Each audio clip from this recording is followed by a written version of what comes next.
O nosso é um desafio grande ainda. Oferecer o sexto horário, isso interfere com o próximo turno, isso mexe com o transporte, isso mexe com a dinâmica das parcerias com os municípios ou com a rede municipal. Então, qual a contrapartida? Uma vez que o tempo integral já tem uma portaria e toda uma política de fomento, o que é que vai ter de política para essas 1.000 horas? A gente viu o ensino médio inovador como uma possibilidade, né, de ampliação, mas a gente quer ouvir do MEC o que é que efetivamente pode ser feito.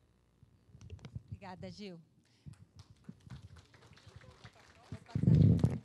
Agora, o grupo aqui de técnicos que discutiu o ensino. Uma primeira pergunta do grupo é se a ênfase de educação profissional é para ofertar cursos técnicos para além de FICs ou qualificação profissional. Se sim, como compatibilizar o tempo e o financiamento? Como será a operacionalização do repasse do Fundeb para essa ênfase de educação profissional e técnica? Uma segunda pergunta, mais pautada também dentro dessa mesma linha, é se o MEC pensou em políticas de fomento para a implementação da ênfase de profissional e técnica, levando em consideração infraestrutura, aquisição e manutenção, contratação de profissionais e formação de professores. A terceira, a gente fez 3 perguntas, daí define aqui qual vai ser. A terceira pergunta que norteou, a preocupação que norteou é que cabe aos estados, pela nova legislação, criar critérios para reconhecimento do notório saber. Então, a preocupação é se cada estado vai fazer a sua regulação e aí não vai ter um parâmetro nacional estabelecido. A pergunta, nesse sentido, cabe aos conselhos estaduais critérios para reconhecimento do notório saber. O CONSED terá uma posição comum para estabelecer esses critérios? O CNE criará diretrizes com orientações para definir esses critérios? Qual o papel do MEC nesta ação? Aí eu vou passar para a Fernanda, ela explica um pouco que norteou aqui a discussão. Então, bom dia a todos. Eu sou a professora Fernanda, atuo na Secretaria de Educação do DF, né? Bem, pautado nas perguntas, qual é a grande dificuldade que a educação profissional ela enfrenta hoje? São os espaços sucateados. Porque, na grande maioria dos estados, a gente tem uma representação em massa de escolas que ofertam o ensino regular, o ensino médio regular, e uma minoria de escolas de cunho técnico. Uma vez que a legislação ela abrir um leque para que o estudante possa escolher o eixo que ele quer seguir, urge, e é muito claro que muitos deles escolherão o caminho da educação profissional a ser trilhado. Se esse caminho vai ser escolhido, como, em forma de financiamento, o Ministério pretende investir nessas escolas? Porque os estados hoje, como funcionam, não vão conseguir atender em sua totalidade sem laboratórios, sem estrutura adequada. Então, é pensar em políticas de financiamento para atender pontualmente a educação profissional. A segunda questão que foi colocada foi em relação ao tempo. Somando a base nacional comum com o catálogo nacional de curso técnico, como é que a gente vai conseguir em um mesmo turno, que a gente não vai ter possibilidade de ter todas as escolas em tempo integral. Então, dentro de um mesmo turno, se a grande maioria escolhe a educação profissional, como é que esse tempo vai ser distribuído para garantir que as 1.200 horas, ou de 800 a 1.200 horas do curso técnico, e mais a base nacional comum, fiquem em apenas um turno? Porque senão não vai dar para atender todas as escolas no geral. A terceira pergunta é a questão da regulação do notório saber. Ele é muito importante. Acho que isso foi super positivo. Agora, da forma como está, ele cabe preocupação. Se cada estado regula da sua forma, a gente não vai ter um parâmetro. Eu sou marceneira, estou dando o curso de marcenaria, não tenho curso superior. O Distrito Federal vai regular por meio de banca. O outro vai regular por meio de portfólio, o outro vai regular por meio de registro em carteira, anos de trabalho. É preciso ter uma identidade de como esses profissionais passarão por uma certificação que seja para registrar esse notório saber. Não dá para ser em senso comum. Obrigada. Emília, quem fica aqui de tempo inteiro? Pode ficar aí.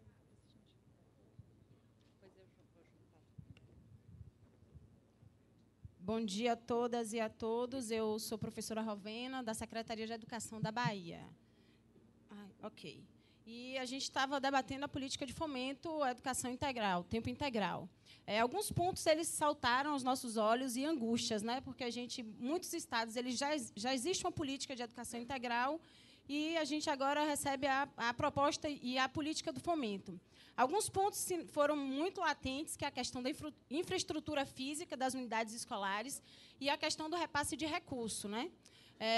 A resolução 7 de novembro de 2016 do FNDE, ela apresenta como executar esse recurso da política de fomento.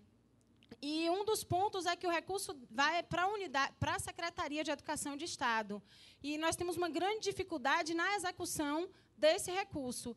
Nossa questão e nossa pergunta é se existe uma flexibilização para a execução desse recurso, se a resolução do FNDE que ela apresenta, se existe possibilidade de releitura, republicação, levando em consideração, por exemplo, que hoje as unidades escolares de ensino médio estão recebendo agora, em 2017, recursos para o PROMI, que vai direto para a execução da unidade escolar. Enquanto nas secretarias a gente teria que ter todo um trâmite de processos licitatórios, atas de registro de preço, enfim, para execução. E um outro ponto é a questão do capital. Nós recebemos o custeio e não o capital. Boa parte das escolas dos estados destinaram esse recurso para obras, a execução das obras. Se, com o atraso do repasse do recurso, que nós estamos hoje em março, finalizando março, não recebemos esse recurso nos estados, nós vamos conseguir, até novembro, por esse processo licitatório, que a resolução sinaliza, dar conta até dezembro de executar todas as obras para atender a portaria e a política de fomento? Essa é a pergunta que a gente quer fazer para o Wesley mais tarde, né? É um pouco isso. E tem uma outra pergunta. Obrigada. Boa tarde. Sou a Emily, do Acre, da Secretaria de Educação do Acre. Tem uma pergunta que pauta discussão nacional de todos os coordenadores de implementação da educação integral. Ela diz respeito à matrícula, né? A portaria do Ministério da Educação, ela foi muito clara quando ela diz que as escolas têm que ter um número mínimo de matrículas, 350 estudantes, no caso das escolas que aderiram integralmente no primeiro ano, e 120 as matrículas no caso das unidades que foram graduais. Considerando o contexto do esforço feito, empreendido pelos estados, por todas as nossas escolas e redes, considerando a peculiaridade de cada escola, nós temos escolas com estigma muito forte, às vezes por conta da localização ou mesmo do perfil de gestão de anos anteriores, e considerando o esforço enorme que nós fizemos, né? No nosso estado, nós já temos 88% de matrículas de acordo com a meta estabelecida hoje, né? Considerando que essa escola também precisa ter uma oportunidade de ressignificar sua prática pedagógica e de gestão, eu não faço nenhuma pergunta em nome de todos os líderes das equipes estaduais. Nós fazemos um apelo que seja reconsiderado no tocante ao número mínimo de matrículas, que possa ser dado um tempo maior para que a gente atinja esse mínimo e que, de fato, nenhuma das unidades da federação seja descredenciada por este motivo, porque o esforço é enorme. Os nossos planos de comunicação falam isso, as nossas ações nos grupos nacionais falam isso, e em toda a movimentação dentro dos estados a gente tem percebido um forte empenho da equipe de implantação e um grande envolvimento de todas as unidades e escolas, né? Na verdade, é um apelo da equipe de implementação dos estados, da educação integral. Obrigada. Então, agora, vou resumir o que apareceu aqui, Ana, e você vem, porque você vai apresentar o que o grupo dos secretários... Sim. Mas para a gente já ir com essa luz dessas informações, porque agora a gente vai ter que escolher as perguntas. Então, apareceu aqui de flexibilização uma pergunta voltada para o conceito de itinerário e a possibilidade da criação de diretrizes para o processo de desenho da arquitetura da implementação desses itinerários, considerando fomento para a implementação deles e para a formação de professores. E um pedido de participação do CONSED, representado nesse grupo, na construção da base do ensino médio. Em relação à educação técnica profissional, a ideia da junção de FIC e ensino técnico, e qual política de fomento que vem para garantir questões de infraestrutura, insumo, contratação de profissionais, etc. E também a ideia, o trabalho com o conceito de notório saber, quem vai liderar essa discussão, quem vai definir, da forma como vai se dar. ETI, falamos de flexibilização para a execução do recurso da portaria, o custeio, o capital, como que isso pode atender às necessidades do uso desse recurso, e a questão da matrícula, esclarecimentos, como que vai se dar, se conseguimos ou não preencher as matrículas. Então, essas são as questões que apareceram nos grupos dos técnicos. Vamos escutar agora nos grupos dos secretários. Você vai falar de todos? Ah, ótimo. Dos 3 grupos, né? No grupo dos secretários, os secretários discutiram todas as questões.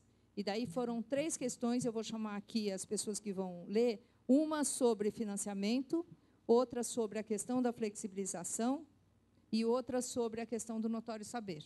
Então, em torno dessas 3 questões, a Gorete vai falar sobre a questão do financiamento e explicar o que é que foi pensado. Depois a Regiane.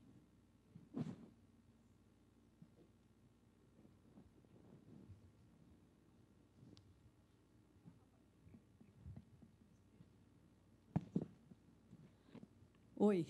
Bem, coube, entre tantas questões importantes, né, essa questão do financiamento, a grande preocupação dos gestores, principalmente considerando a diversificação da oferta do novo ensino médio, que prevê especialmente o aumento da carga horária de 800 para 1.000 horas e progressivamente até 1.400 horas.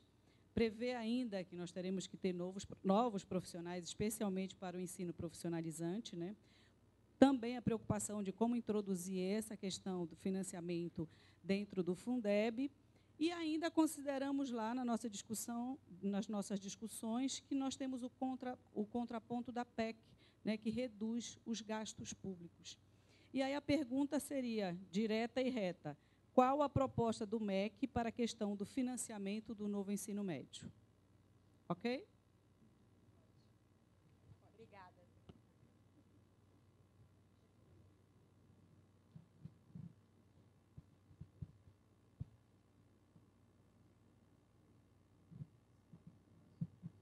A Regiane vai falar sobre a questão do notório saber. Bem, boa tarde. Regiane, secretária de Educação do Estado do Piauí, e também sobre tantas perguntas importantes e dúvidas que nós queremos tirar com o representante do MEC. Nessa discussão, o que nós levamos em consideração, por exemplo, existem lacunas de entendimento com relação ao tempo de contrato dos professores da educação profissional, equiparação salarial desses professores, pagamento via Fundeb, vamos poder pagar via Fundeb, que é um outro questionamento, e a formação desses profissionais com notório saber. Então, são, na verdade, esses questionamentos e as respostas que nós queremos obter do representante aqui do MEC. Ok? Obrigada. À tarde, para o representante do MEC, quem fará a pergunta é a Vanessa. Como ela não está aqui nesse momento, o Alessio vai passar um pouco qual foi a reflexão sobre a questão da flexibilização. Bom, vou ler aqui a questão que Vanessa organizou. Do ponto de vista de flexibilização e dos itinerários propostos na lei, existe uma relação direta entre a ênfase e o itinerário, que limita cada itinerário a uma ênfase. Então, como podemos interpretar os modelos integrados? Aquele que fala que pode, né, trabalhar com as ênfases de 1 a 5. E qual a relação desses itinerários com o Enem e com o IDEB? Né? Se todas as avaliações se baseiam na base comum, embora tenha um valor individual do estudante que gosta da matemática, que gosta da sociologia, mas qual o valor social da ênfase? Não é? Em que a sociedade valoriza essa ênfase, além do projeto de vida do indivíduo que está lá no início. Mas qual o planejamento do MEC para dar valor social à ênfase. Eu acho que isso não está claro. Então, a discussão dos secretários foi muito além disso, tem muitas questões que foram colocadas, essas três foram as três questões que foram eleitas para serem colocadas para o MEC. E daí, depois, no período da tarde, serão outras socializadas. Bom, pessoal, a minha sugestão aqui é a seguinte: a gente tem pontos das questões que apareceram nos grupos de técnicos, que são os mesmos pontos que apareceram nos grupos dos secretários. Então, a pergunta de financiamento, se a gente puder trazer as duas perguntas de financiamento que vieram em relação à formação profissional e técnica, do ponto de vista de infraestrutura, insumo e formação, agrega ela como uma parte da pergunta de financiamento que os secretários aqui organizaram, não só de ensino técnico profissional, mas também da flexibilização curricular, que existia essa pergunta se está pensado alguma política, algum fomento para possibilitar essa implementação.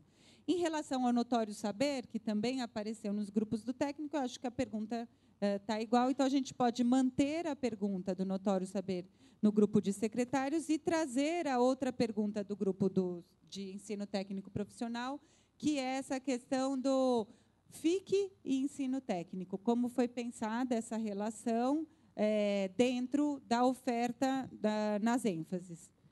Vocês concordam? Porque acho que a gente passa por todos os pontos que o grupo de técnico profissional trouxe. Política de fomento, notório saber e financiamento e tempo, FIC e ensino técnico. Ok? Então, teremos duas perguntas, teremos uma pergunta específica de ensino técnico e uma maior de financiamento. Em relação à educação técnica profissional,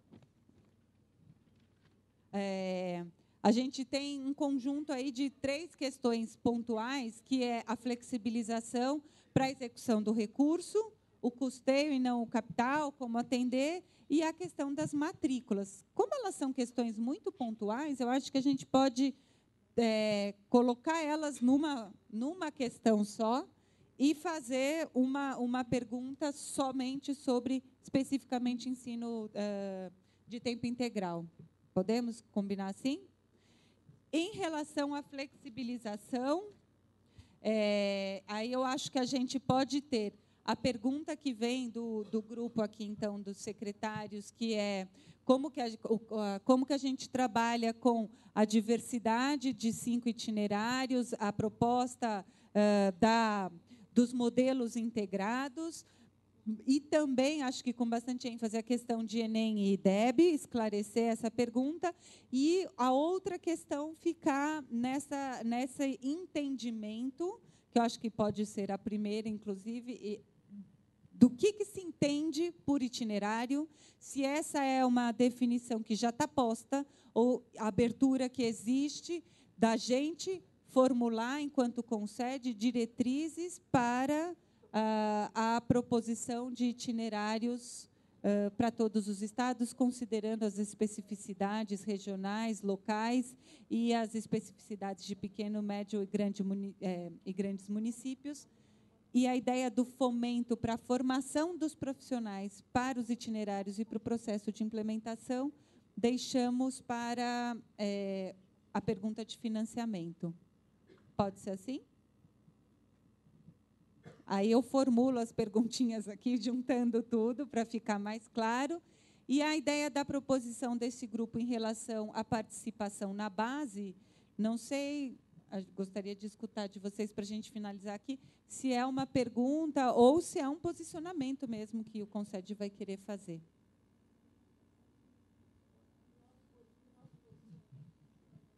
Então, o posicionamento em relação à base. Isso que eu estou falando, a gente leva isso para o debate, ou isso é uma questão que o Concede mesmo quer encaminhar aqui?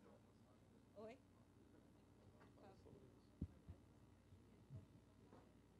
Bom, são algumas questões que eu acho importantes. Primeiro ponto é que todas as indagações, nós precisamos saber uma resposta. Por uma questão de metodologia, nós escolhemos 3, mas todas as perguntas nos inquietam. Essa é uma questão assim, importante para cada pessoa presente aqui nesse evento. O segundo aspecto desse nosso trabalho é que perguntar ao MEC se a lei está clara, é alguma coisa líquida e certa, tudo bem. Aí, assim, a resposta pode vir. Agora, se isso não está claro, nós precisamos construir. Precisamos se posicionar e não só dizer, olha, eu acho, não.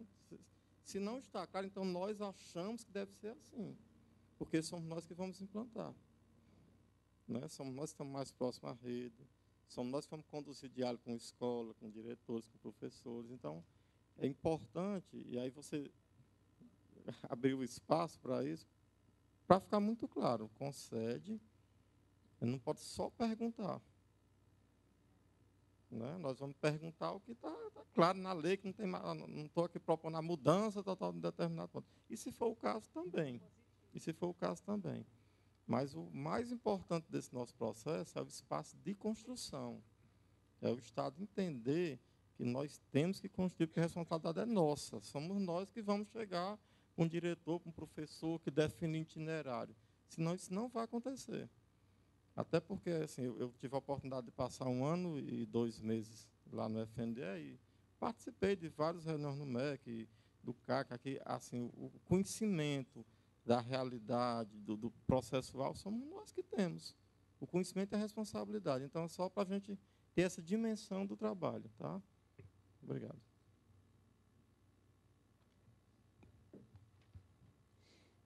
Bom, então, vocês organizaram nos grupos um representante para a Roda Viva?